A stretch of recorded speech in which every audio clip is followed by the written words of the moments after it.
thinking about listing your home, these are the top things that I would not do if you were listing your home today. Welcome back to my channel. It is C-Bus Nathan. If you haven't been following along, I am a local realtor here in Columbus, Ohio, who focuses on what to do around Columbus, various market trends, and I love to highlight nonprofits that are in this amazing city. So if this is your first time visiting me and viewing my channel, make sure that you like and subscribe. I put out videos every Friday.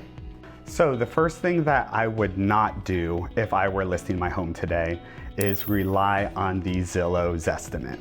So yes, Zillow can be a great tool for you to get an idea of what your home could price for, but they also aren't in your neighborhood. They don't know the specific nuances of each neighborhood within your community, and it can't always give the most accurate information. So if you want to potentially undervalue your home, yeah, rely on Zillow all day, every day. So, you're not relying on Zillow for your estimate on what your home is, and you have somebody to come out, a local realtor like myself. The next thing I wouldn't do is not listen to their advice. Is that a double negative? Who knows? But what I'm saying is make sure that you price your home correctly.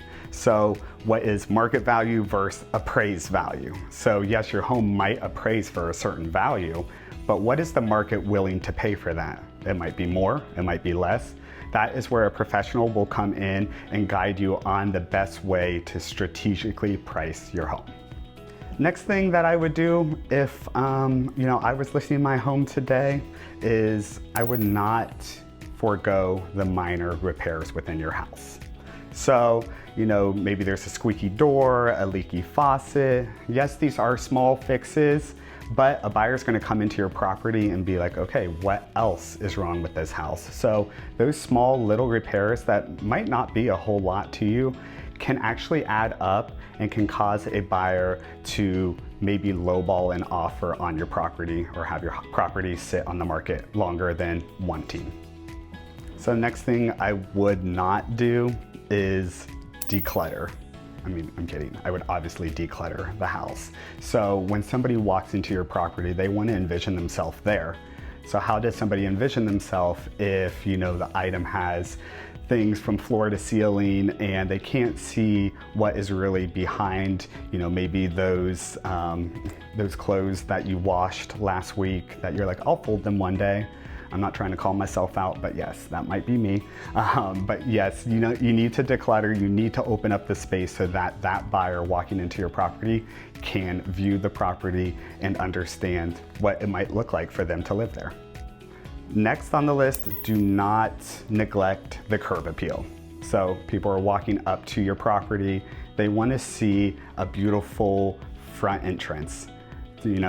Just adding some mulch, maybe a few new plants in there, liven up the space to allow that buyer to envision themselves in that property. It's a very easy fix and it can go a long way. Next on the list is do not forget to do a deep clean. So how great is it after you've moved all the furniture out, cleaned behind everything, and you feel like you're just so relaxed in your home? Just imagine that feeling with somebody stepping into the property the first time. If they smell that it's nice and clean, there's no dust bunnies anywhere, there aren't those spider webs hanging from that popcorn ceiling. We've all been there, we've gone through it. If they see that property and it's nice and clean, it just allows them to get more confidence in the way that the home was taken care of. So make sure you do not skip that step. This is such an important step. Make sure you do not list your property with low quality photos. So many buyers nowadays, just think about your buying habits. We look at things online before we ever go to purchase them. Same deal with a home.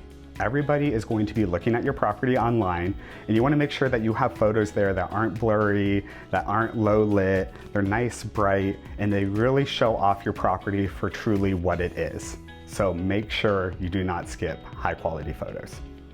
Next, do not wait until last minute to list your property. So if you know that you have to move in a few months and you kind of just, hem haul around, and then you reach out to a real estate agent maybe a week or two before it needs to be listed, yes, I could get that property up quickly, but it's not going to set your property up for the best success. So I like a fair amount of time, about 10 to 14 days before we actually go live with your listing, so that I can gather all of my marketing materials and start to give a little sneak peek to the audience that is buying. So all those potential buyers out there, with a coming soon, we can start to showcase some unique features of your property, and it really builds the hype of your property so that when we hit with active showings, there is already a built-up demand for your specific property.